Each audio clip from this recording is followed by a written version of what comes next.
This is chapter 23 of the Westing game, titled Strange Answers. Lawyer Plum was there and one pair of heirs when Otis Amber danced into the game room. Hee hee hee! The turtle's lost its tail, I see. Turtle slumped low in her chair. Flora Baumbach thought that the short, sleek haircut was adorable, especially the way it swept forward over her little chin, but Turtle did not want to look adorable. She wanted to look mean. The dressmaker fumbled past the wad of money in her handbag. Here, Alice, I thought you might like to see this. Turtle glanced at the old snapshot. It's Baba, all right, except younger. Same dumb smile. Suddenly, she sat upright. That's my daughter, Rosalie, Flora Baumbach said. She must have been 9 or 10 when the picture was taken.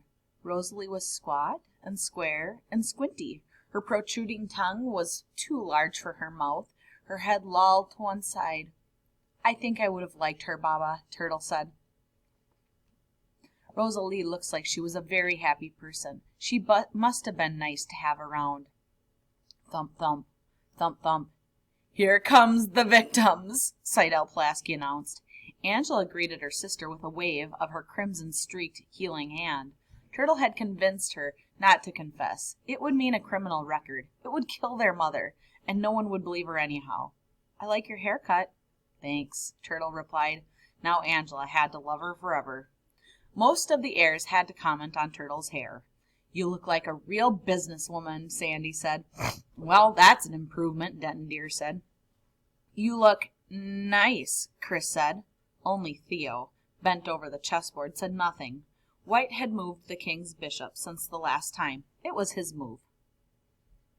At last, the stairs from Turtle's hair to a more surprising sight. Judge Ford strode in as regally as an African princess. On her noble head, swathed in a turban, her tall body draped in yards of hand-printed cloth. She slipped a note to Denton Deer, then sailed to her place at table 4.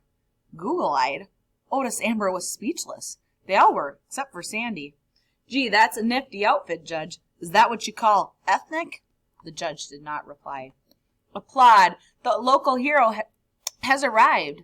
Duggs raised his arms, pointing his index fingers to the flaking gilt ceiling in the I'm number 1 sign, and acknowledged the clapping hands with a victory lap around the room. Here come the Wexlers, Mr. Who remarked, seating his puzzled wife at table 1. Turtle exchanged an anxious glance with Angela. The last time they saw their mother, she was crying her head off. Now the tears were gone from her blurry eyes. But she was staggering, giggling. Her hair was a mess. Sorry we're late, Jake apologized. We lost track of time. They had been clinking wine glasses in a small cafe, the cafe they used to go to before they were married, toasting good times. They had had many good times together, many good memories shared. It seems 3 big wine bottles full. Happy Grace waved at the heirs. She felt so wonderful, so overflowing with love for Jake, for everybody. Hi, Mom, Turtle called. Grace blinked at the young short-haired girl. Who's that? Jake greeted his partner. How are you this fine day? Doug Wynn, replied Madame Who. Having opened the door to the last of the heirs, a tense and troubled Crow took her seat next to Otis Amber. Ghost threatened, she waited for the unseen. Hey, lawyer, can we open these? Otis Amber shouted, waving an envelope. A similar envelope lay on each table. His forehead creased with uncertainty. Ed Plum fumbled through his papers. I guess so, was his opinion. Cheers erupted as the heirs withdrew the checks. Again, Judge Ford signed her name to the $10,000 check and handed it to the doorman. Here you are, Mr. McSuthers. This should tide you over until you find another job. Sandy's heartfelt thanks were muffled by Seidel Pulaski's loud, shh! Shh! Grace Wexler mimicked. Then she dropped her head into her crossed arms on the table, and fell asleep to the sound of the lawyer's throat-clearing coughs. 12th. Welcome again to the Westing House. By now you have received a second check for $10,000. Before the day is done, you may have one more, much more. Table by table, each pair will be called to give one and only one answer. The lawyer will record your response in case of a dispute. He does not know the answer. It is up to you. 1. Madame Sunlin Hu, cook. Jake Wexler, bookie. Bookie? He must have been really distracted when he signed that receipt. Jake studied the 5 clues on the table. Of America and God above. Even knowing his wife's clues, that didn't help. He'd have to gamble on a long shot. Say something, he said to his partner. Boom, said Madame Hu. Ed Plum wrote. Table 1, boom. 2, Flora Baumbach, dressmaker. Turtle Wexler, financier. Turtle read a prepared statement. In spite of the fact that the stock market dropped 30 points since we received our $10,000, we have increased our capital to $11,587.50, an appreciation of 27.8% calculated on an annual basis. Flora Baumbach slapped a wad of bills on the table and 2 clinking quarters. In cash, she said. Ed Plum asked them to repeat their answer. Table 2's answer is $11,587.50. Sandy applauded. Turtle took a bow. 3, Christos Theodorcus, ornithologist. Denton Deer, intern. Ornithologist? His brother must have given him that fancy title when he filled in the receipt. Maybe he would become an ornithologist someday. He was a lucky person, getting that medicine and all. He did not want to accuse anybody, not Judge, apartment 4D, not Otis, Grain, Amber, not the limper. Just about everybody limped at one time or other. Today, Sandy was limping. I think Mr. Westing is a good man, Chris said aloud. I think his last wish was to do good deeds. He gave me a partner who helped me. He gave everybody the perfect partner to make friends. What's table 3's answer? The lawyer asked. Denton Deer replied, our answer is, Mr. Westing was a good man. 4, J.J. Ford, judge. Alexander McSuthers, fired. We don't have an answer, the ex-doorman responded as planned. The judge looked at table 3. Denton Deer, her note in his hands, shook his head which meant no. Otis Amber had not had plastic surgery done on his face. The judge turned to table 6. Otis Amber could not be Sam Westing. She was right to have trusted him. But Crow is expecting something to happen. Crow knows she is the answer. She knows she is the one. 5, Gracie Winkloppel Wexler, restaurateur. James Hu, inventor. Grace raised her head. Did someone say Winkloppel? Never mind Winkloppel, it's our turn, Hu snarled. The lawyer got names and positions all fouled up. I got a drunk for a partner. He prodded Grace to her feet. Faces were swirling, the floor was swaying. Grace grabbed the edge of the floating table and gave her answer in a thick, slurred voice.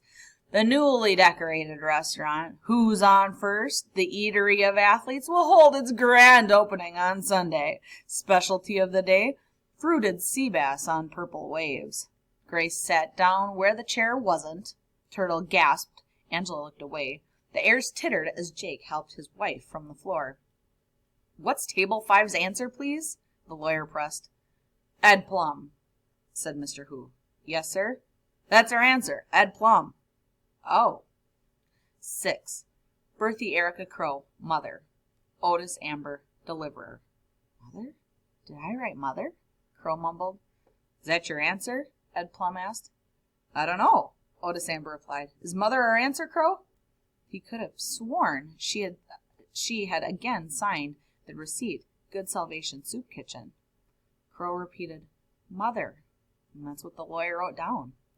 7, Douglas Hu, champ. Theo Theodorcus, writer. Their clues. A chemical formula for an explosive and the letters OTIS. Doug, basking in his glory, didn't care. Theo stood, turned to the man he was about to accuse, and saw the scene in the soup kitchen. Saw Otis Amber cooking soup for the dirty, hungry men. No answer, Theo said, sitting down. 8, Seidel Pulaski, victim. Angela Wexler, person. Seidel was dressed for the occasion in red and white stripes, leaning on crutches decorated with white stars on a field of blue to match the cast on her ankle. She hummed in a pitch pipe and began to sing one note above the pitch she played. Oh, beautiful for spacious skies, for amber waves of grain, for purple mountain majesties above the fruited plain. What a spectacle she made, her wide rear end sticking out, singing in that tuneless nasal voice. The derisive smiles soon faded as, pair by pair, the heirs heard their code word sung. America, America, God shed his grace on thee, and crown thy good with brotherhood from sea to shining sea. Such a beautiful song, Grace Wexler slurred, but the others sat in somber silence. Even Turtle thought Table 8 had won. What's your answer? Ed Plum asked. Our answer, Seidel Pulaski announced with certainty, is Otis Amber.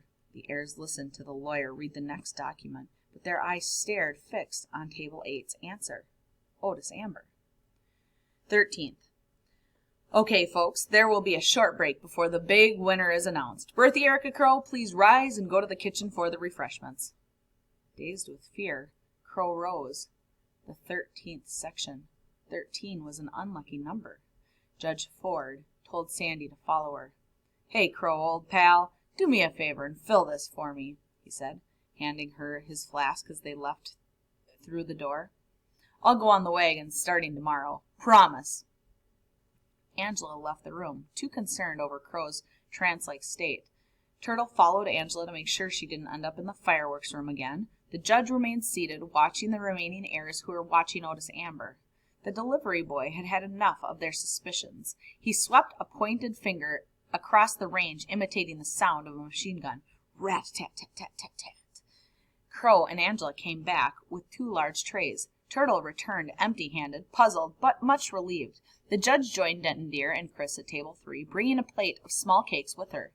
None of the heirs had plastic surgery as far as I can tell, the intern remarked, but your partner sure could use some. The judge studied Sandy McSuther's prizefighter face as he leaned against the open doorway. Their eyes met, and he lifted his flask in a salute. Anybody want a drink? Sure, Grace Wexler replied with a giggle, but Jake gave her a strong cup of black coffee instead. We must keep our wits about us, Mr. McSuthers, Judge Ford said, walking toward him. Sam Westing has not made his final move. Nothing like scotch to clear the head, he replied. He took a long swig, coughed, wiped his mouth with the sleeve of his uniform, and glared at Crow with narrowed, watery eyes. Theo grinned down at the chess table. White had made another move, a careless move. He licked the cake crumbs from his finger, wiped his hand on the Westing paper tea napkins, and took his opponent's queen from the board. At least he had won the chess game. Perched on the corner of table 8, the young lawyer tried to start a conversation with Angela, ignoring Seidel Pulaski, who twice asked, Surely you must have the answer, Mr. Plum, she nudged her partner. Surely you must have the answer, Mr. Plum, Angela replied sweetly. Oh, of course, at least, assume I do, he replied. My instructions are to open the documents one by one at the scheduled time. He checked his watch. Oops! He was 1 minute late. Ed Plum hurried to the billiard table, tore open the next envelope, and pulled out the document, cutting his finger on the paper's edge. 14th. Go directly to the library. Do not pass go. And that's where chapter 23 ends.